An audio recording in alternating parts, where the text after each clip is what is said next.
Hey guys, I wanted to do a video on what you need to know to get started spinning, what some of the tools are, and I will start from the very basic things that you need and then go into the more optional things that you need for spinning yarn. So first off, you need a drop spindle, or if you're lucky and wealthy enough, you'll have a spinning wheel. I still don't have a spinning wheel because they are very expensive, but I have to say the process of spindle spinning is particularly relaxing to me. And there are several different types of spindles. This right here is a bottom whorl lace spindle. It's lace because it's very lightweight. So the whorl, this is the whorl, the little round thing, it's on the bottom. The hook is up here. This is a much heavier drop spindle, and it is a top whorl. The whorl is up top with the hook. So basically you're going to spin it like this if it's a top whorl, and it'll be in this orientation. If you're using a bottom whorl, you'll spin it like this and it will spin in this orientation. I do prefer bottom whorls. This was the first ever one that I bought. I don't really recommend buying a super heavy drop spindle to begin with, but this was very good to me. It's a Kromsky. Very heavy. So the reason why you have some drop spindles that are very heavy and some that are very light is because your heavier drop spindles are going to pull more fibers down, you know, with the force of gravity and everything, and you're going to get a bulkier yarn than what you usually get out of a medium weight or lightweight spindle. A lightweight spindle does not have that gravitational pull on your yarn, and you can spin much finer yarn out of that. So if you want to do a lace weight or a sock weight, you would want to do lightweight spindles.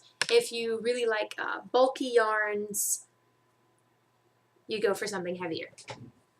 Now, I will say that my favorite drop spindle is this one. It's actually handmade. I bought it from a festival, and I have to say, handmade drop spindles are my favorite. The way they spin is just so gratifying. I don't know what else to call it. It's just very beautiful, and to know that someone made something that you're making things with is just really cool to me. But there's another kind of drop spindle that I don't have, but it's a Turkish drop spindle, and instead of having a round whorl on the bottom, you have these two X's, and as you're working, you wrap your yarn around those spokes, and you're balling it as you go, which is going to save you so much time. And I would definitely recommend Turkish drop spindles. They're all going to be bottom whorls. And I do prefer bottom whorls. I am looking into getting Turkish drop spindles soon. I don't have a lot of money right now to reinvest, especially since I have like 7 or 8 drop spindles already. But I do recommend getting a Turkish drop spindle. That way you don't need a nose pin or a ball winder. I would like to get a hand crank ball winder. They're roughly $20 or more, lots more. There are tons of expensive options out there. The cheapest I found was $20. But this nose pin was, I think, like $5. So I just figured, oh, okay, like I'll just put in the extra time and effort because I'm broke. And this was years and years ago too. So whenever you use a nose pin, you get a cake. And whenever you just ball it, you get a ball. If you just ball it around your fingers and just ball it. Balling is faster to me, so whenever I'm completely done with a piece of yarn, I'll just ball it. If I'm going to ply it, the best way to ply yarn, because when you're just spinning one ply of yarn, if you're just taking your fiber and just spinning it, that is a one ply. When you take your one ply of yarn and you double it over and you spin it again, that's plying. So if I'm going to ply something, I will turn it into a cake, and you can take, this has already been plied, but just pretend for a second it hasn't. So you can make a center pull ball with a nose pen, or cake I should say. You can make a center pull cake, and you just take the beginning of one end and the end of the other, and it'll pull from the outside and the middle at the same time, and you will get a perfectly plied yarn because they will just meet in the middle, right? Beautiful. Now, one little tidbit of info, if you're going to ply your yarn, and whenever you're first starting out, make sure that you are consistent on which way you're turning it. So I personally spin all of my singles clockwise. And then whenever I apply it, I know, oh, all of my singles are clockwise. When I'm plying, I immediately know to spin counterclockwise. So you're always going to ply in the opposite direction that you originally spun the singles. Back to the tools. So we went over the nose pen. Another thing that you really want but is optional, because you can use the back of your chair, is to make a skein. This Nitty Naughty was given to me. I love it. It's, again, Kromsky. But I like it because it's very travelable.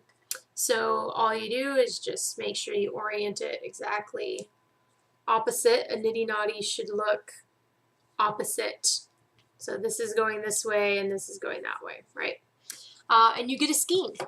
Or you can wrap it around the back of your chair. That's what I did for a very long time before that Nitty Naughty was given to me. I just wrapped it along the back of a chair. So this is a very optional piece. I would say a nose pen or ball winder is very much recommended, although not entirely necessary. On to fibers. The fiber that I first started out was the Knit Picks Peruvian wool, blank. It's a really good sturdy wool. It glides very nicely. It doesn't have the bounce and flounce of like merino wool or some of your more luxury fibers, but it is great for starting out with. It's very cost effective as well. If you go to knitpicks.com and look, I think these are like $7 or $8 each, something like that.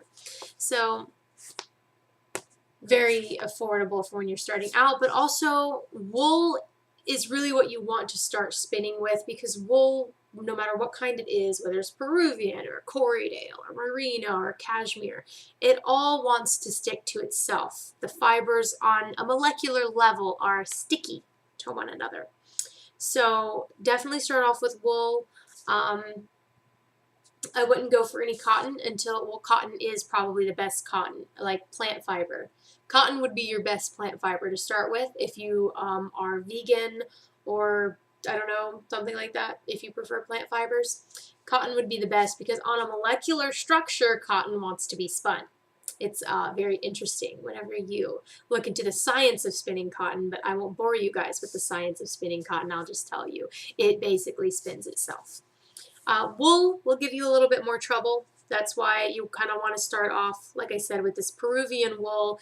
It's the fibers are a little bit thicker than your merino wools, and it's a bit more coarse. Those aren't bad things. Those are actually very great things. If I want to make socks, if I want to spin yarn to make socks or something that I'm going to use a lot, it's going to be with Peruvian wool. If I want to make something that's going to be worn very close to the skin, especially the skin in this area, it can be sensitive on some people, I use my merino wool. So this is merino and this is merino, and it's very cloudy soft, very flouncy. It's got some give in it. This is Peruvian wool. It doesn't have a lot of that cloudy give to it. Now, if you want to dye your yarn, or like dye your yarn after you're done spinning it, or dye your fiber before you spin it, I started out with food coloring. These were both done with food coloring. I did this gradient also with food coloring. This one and this one were done with acid dyes. I preferred the jacquard, and when I had the money to do so, I invested in a lot of different colors of the jacquard acid dyes. When you move on from food coloring to acid dyes, you will want a dye pot that will never be used for food again. So you will also need a pot of some sort. And a strainer. Strainers are helpful. Um, moving on to the more unnecessary extra sides of things. You have your scale, which is good for calculating yardage, good for calculating grams. If you buy something like this is already calculated for you in 100-gram increments. So you can just break it in half and 50-50. 50 grams, 50 grams. But I also like to order fiber from Paradise Fibers. And if you order a pound of merino at a time, they will send you one continuous pound of roving. So it's up to you to break it off into 50-gram or 100-gram increments as you are working with it. So that's where this comes in very handy. I would say whenever you are starting off spinning, you like it, and you're going to start investing more is when you would get a scale. Not necessarily right away. And this last piece is super extra, but when I show you yarn like this, and you can see here you've got a bit of candy cane patterning, there's lots of sparkles in here, there's sparkles. This one also has sparkles and it has bits of silk in it. So that's what that little gleaming gem right there and right there, those are bits of silk. How did I do that? Well, I'm glad you asked. This is my favorite thing, but it is totally unnecessary. But you have a blending board, right? So I ordered this from a woman off Etsy who's in Poland. I ordered a bunch of different things from her. This little tiny decorative drop spindle, this set, blending board set, and some, what are they, null binding needles. That's what they're called, null binding needles. Now whenever you buy a brushing board like this, you're going to have 2 dowels and a brush, and of course the board. Ideally you want your board to have some kind of something for your knees to grab onto, right? And I'll talk more about using a blending board in another video, but this is great if you want to buy Angelina from somewhere. I buy mine from Paradise Fibers, and you want to put that sparkle in your yarn, or if you want to put bits of silk in your yarn, or if you want to make, variegated yarn like this. You'll use a blending board, so you'll dye your fiber first and then put it on here, and then you'll roll them into rollags. And your rollags are going to look like this. These have been in a bag, so they're not quite so pristine and beautiful, but this is whenever you spin yarn. From here you may have seen videos of people using rollags, but they're very nice to draft from when you're using rollags. And I do prefer to spin from rollags. So I hope you found this helpful. I hope that you know what tools do what, exactly what you're getting yourself into, and the basics of what you need to start out. And I'll say again, the extreme basics is you need a drop spindle of some kind, wool or fiber of some kind, and preferably a nose pin. And everyone has a chair to wrap their skeins around, so you're good on that. You don't necessarily need a nitty-knotty. Everything else is extra. You can dye your yarn with food coloring before you graduate to acid dyes or plant fiber dyes. It's really just, you can invest as you go, and that's how I did it. And now that you know what you're getting yourself into, I hope that you are prepared to start your spinning adventure if you haven't already. And if you found this helpful, please like and subscribe. And if you have any questions, please ask, and maybe I'll make a video out of it. Until next time, bye-bye.